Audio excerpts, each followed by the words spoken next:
das actividades máis representativas desenvolvidas polo IEN está as tertulias do IEN, que teñen lugar o primeiro venres de cada mes, de novembro a xuño, ás 8:30 da tarde, no Pazo da Escola, tertulias polas que pasaron unha galería de personaxes das artes, das letras e das ciencias, do campo das humanidades, do mundo da empresa, invitados e invitadas que nunhas ocasións expuxéronnos parte da súa vida e obra, noutras ofrecéronnos a súa visión sobre determinados temas da sociedade actual e outras veces explicáronnos de xeito moi didáctico aspectos científicos de gran interese.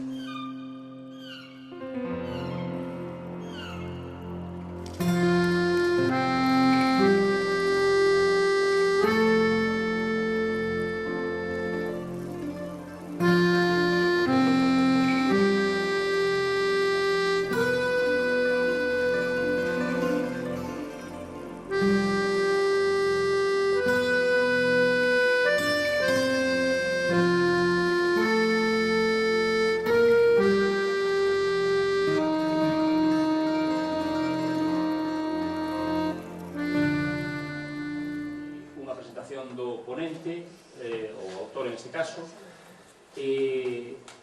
unha disertación na que el ten total liberdade, como sempre, para decir o que considere oportuno, e un debate final.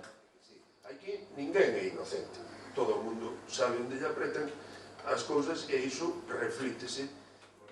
Porque estamos claramente comprometidos na construción dunha sociedade civil máis culta, máis segura do seu e que sexa capaz de xerar... de romper un silencio absolutamente inexplicable e cómplice por parte da prensa en torno a realmente en que consiste a ameaza que supón Reganosa no medio e medio dunha ría tan pequena como a... De cara da hora en diante, incluso chegando a tocar temas de conservación ambiental.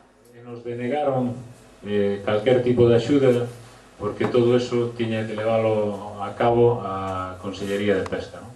Era a revolta dos mariñeiros do Potencia e ian coller as armas, poñense a cantar chararán, chararán, chararán, tan, tan, tan, tan, tan, como os comunistas se encabronaban, non? E daban unha hostia, fillos de papá, sabes? Eu viñeron unha tertulia. A mí non dixeron nada dun monólogo. Hai que ir facendo outros procesos un pouco máis intensos e un pouco máis profundos que nos leven a ver. Iso foi a miña tese doctoral e todo isto foi para decir que non era esta, senón que é un pouco... Que pareza unha cousa que é de ciencia ficción, isto para os nenos é unha cousa sempre bonita e interesante. Se credes despois... Antes de ampliarse a 200 millas a soberanía económica, o Gran Sol era un mar galego. Pero, dito todo isto, volveu do principio das presentación.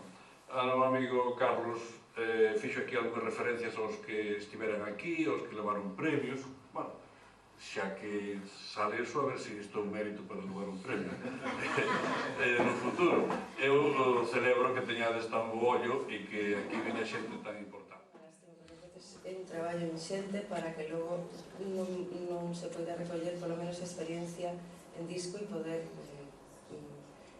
tela como referencia, non? Pero, en fin, así son as cousas.